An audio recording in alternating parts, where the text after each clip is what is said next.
Hey folks, so today we started out on teams. We're going to learn about rhythm today in this lesson. And so keep in mind that on the teams page here on 12:9, the post for today actually has the very answer that's going to help you with the exit ticket. So do remember that you can kind of flip back to that. We're going to talk about rhythm today. Rhythm we know as something that we can hear, right? We can hear it in our music with drum beats. We can hear it with musical instruments. We can hear it with how fast a song is going or how slow it is going. But rhythm is also something that we can use in art. It's a principle of design, which is one of the ways that we use the elements like line, color, shape, and how we use it within a composition. And so what we do with rhythm is we use repetition of shapes, line, or color, and we add a little bit of variety to that. So that's one of the places that we started with. This bolded area on the 12:9 post on Teams is going to help you with the exit ticket. And you can follow these links right here to the page on Unified Classroom that I'm directing you to, which is right here. Right here on the remote learning art page, week 13, we're talking about rhythm. This is the exit ticket. It has 2 questions based on that bolded statement in Teams. Okay. And to go into a little bit more of a proper art definition of rhythm, it is a principle of design that suggests movement or action. Rhythm is usually achieved through repetition of lines, shapes, colors, and more. It creates a visual tempo, meaning like a fastness or slowness to artworks that provides a path for the viewer's eye to follow. That's a mouthful.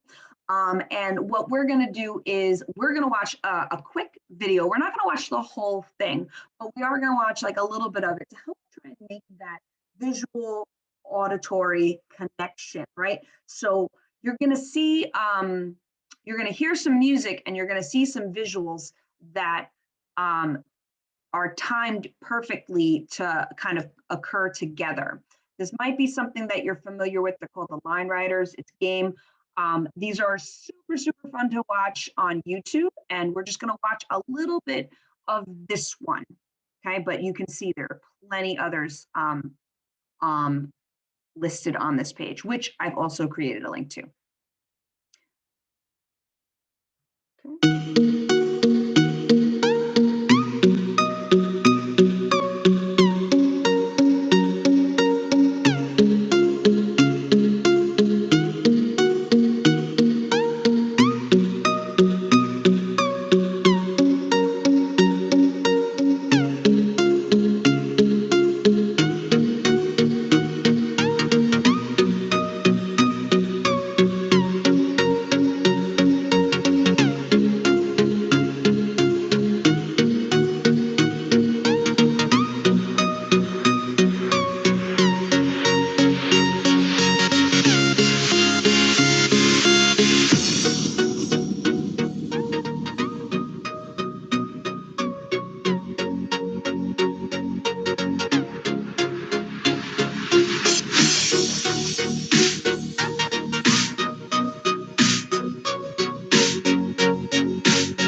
you're getting the general idea of seeing how the sleigh rider is kind of interacting with these lines, right? So when when music picks up, he tends to move a little bit faster.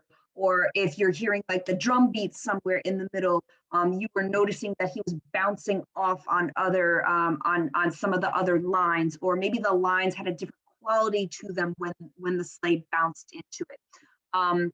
So hopefully you're seeing that visual representation of how rhythm can interact with a little bit of sound. And if the more you watch on here, you'll notice if there's two or more on there, one might follow one part of the music, they might follow one section, the harmony or the melody, and the other might follow like maybe the drum beat or something else. So they're really fun, really cool examples of how we can see rhythm in a visual way. Going back to our page, so you'll see that there is a link to the Line Riders. It's just a general search on YouTube. And then there are a bunch of links over here that will bring you to a couple of pieces of artwork that we will go over. I have a few linked up here. But the first thing I wanted to show you was an example of rhythm and repetition. As I've said, that rhythm uses repetition, but it adds in a little bit of variety. And if you can see on this video right here, we have a perfect example of rhythm versus repetition. On the right side of my screen, there's a collection of triangles that have been repeated. This is a pretty clear example of repetition. And this one, we have a collection of triangles, but some are larger, some are smaller, some are overlapping. They're not grouped together the way this one is. They're kind of more scattered. This is a perfect example of how you can use rhythm in your artwork. And I'm going to show you a little bit of this video. I definitely encourage you to check it out, but I'm just going to show you one little part of how you can take your artwork and apply some rhythm. We already can see rhythm throughout. One of the ways that we can definitely do that is by adding a background, right? Like a lot of us start with the character, and then we can add elements and increase our artwork, bring it up to a higher quality by adding in these elements. So what we've got here is our character standing on some rounded rocks, and they are repeated in the background. And there's a nice rhythm to them as well. They're overlapped, they're grouped, they're rounded. It's a repeated shape. And if I look into, the roundness of his leg here, the roundness of his shoulders and the top of his helmet, even the roundness of the shield, it's a repeated shape or line that kind of guides my way through it. Even the handle of his axe is kind of curved in a way. That's one way that we can use rhythm throughout. It's like a recurring thing. But take a look at how we can up it just a little bit by making the rocks, instead of being rounded, they have these crags, they have these spikes coming up out of them. And you can see that they're repeated throughout the background. And then our character actually changed too. The spike on his shield, for example, reminds us of these spikes in the foreground. He has some spikes on his shoe. On his axe, the blade of his axe reminds us of these. The armor now has spikes to it. There's a spike on top of his helmet. Okay, so that's one way that you can kind of include a repeated image in a variety of ways throughout your composition to kind of just kick your art up another notch. So that's one way that we can do it. And then we'll take a look and see if we can spot it in a couple of these artworks here. So the first one I have, you may have seen it, it's called The Great Wave. Try and think to yourself, what repeated images, shapes, colors, or lines are you seeing in here? Hopefully you're noticing some repeated lines within the dark blue of the waves, right? To give us the impression of a wave that is rising up and it's about to crash. We can tell right here that it's choppy seas. It's repeated right over here. Even in the froth, the crashing of these waves, you can see these like claw-like shapes and lines that are repeated throughout in this wave in the background as well. You'll also notice a repetition of color, right? There's the white caps of the waves, and then there's like a little bit of shadowing. So it's like a sea foam blue here, and then much darker blues within the water. And that's repeated throughout that pattern of color with definite variation in the way that the waves are crashing and forming, okay? So that's one way that we can see rhythm at play in a famous piece of artwork. This is a throwback to one of our previous projects, the Tessellations project. This is by M.C. Escher. We have a repetition of the shape of the lizard, and that is completely filling our composition. The lizards kind of fit in with one another. So we have a repetition of shapes, but we also have a repetition of colors, right? That guide our eyes throughout this work. We see the white lizards, and then we notice that they are interlocking with the orange colored lizards. And then we notice that the orange colored lizards are also interlocking with these black forms, which are black lizards. So that helps kind of move our eyes across the canvas. This is one of my favorite pieces of artwork. And before I tell you what it is, I want you to kind of think to yourself, what am I looking at? What kind of repetition am I seeing here? For me, one of the first things I see is this kind of weird mess of lines and shapes here. I see some straight lines. I see some bent lines, almost triangular. I see some roundness here in this area. More of these kind of bending lines. I kind of see this little like up and down crisscrossy thing here.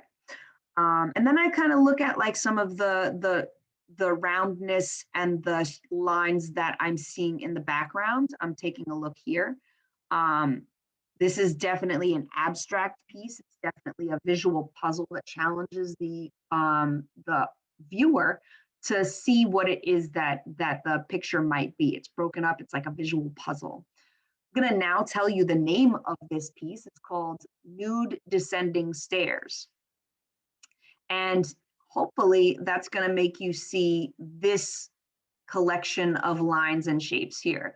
Do you see what might be like a collection of images of a person walking down some stairs? Do you see legs here that might be in various stages of extending and bending? I hope you do.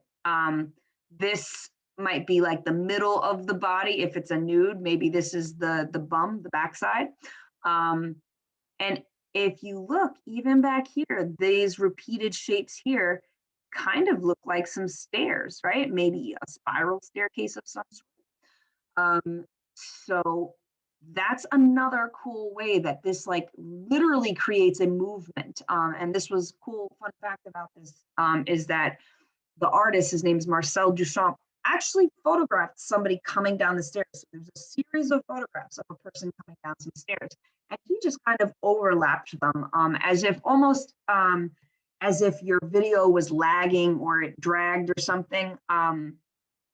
It like maybe froze. That's kind of the impression that I get of this image. And that's what he did with rhythm throughout this piece. The very last one that I'm going to show you, it's called Bush Medicine Dreaming, I believe. And this one, can you just imagine this as a GIF? I can. Like, even though it's not moving, it just has a kind of swaying feel to it, almost as if I'm looking at a field of tall grass and there's like a gentle wind that's coming through. And the way that the reason why we get that feeling, the reason why, you know, some of my students earlier were like, whoa, this is trippy. It's like moving, but it's not. That's rhythm. What you're responding to when you say, whoa, that's trippy, is the rhythm of this piece. And this rhythm, if we're really looking at it, is created by this repetition of these little dashes of color, green, white, and black, seems to be a pattern where like the green comes and then there's a little bit of black and a little bit of white. They're all going in one direction, but they do kind of generally change direction in these little areas here, but they do so in this like really harmonious way. It's almost as if you were looking at like fur on a cat or on or the feathers of a bird. You'll notice how, especially around like the eye area, that the fur will grow in different directions, but it grows, together in groups, and it flows very nicely. You generally don't have them going every which way. It also kind of reminds me of how when birds are flying in a flock and they veer off to the side, they do so together. They change direction. They're going one way, but then they change direction as a group, and that's what this does to create the rhythm. These groups of shapes change direction together. So those are some really cool different ways that you can see rhythm at play. And just to kind of remind you again, that rhythm is repetition with variety. So if you're changing things up a little bit, if you're just repeating something, that's repetition. To get rhythm, you've got to add a little bit of variety to it. So as I said before, bunch of links right here and resources, different artists that you can look at. This class curator page has way more resources. I have it right here. Some of the artists we've gone over: random rhythm, alternating rhythm, rhythm in art throughout. So there's a whole bunch of resources where you can kind of go through. This is a really cool website that shows you some good stuff. And there you have it, folks. That is rhythm in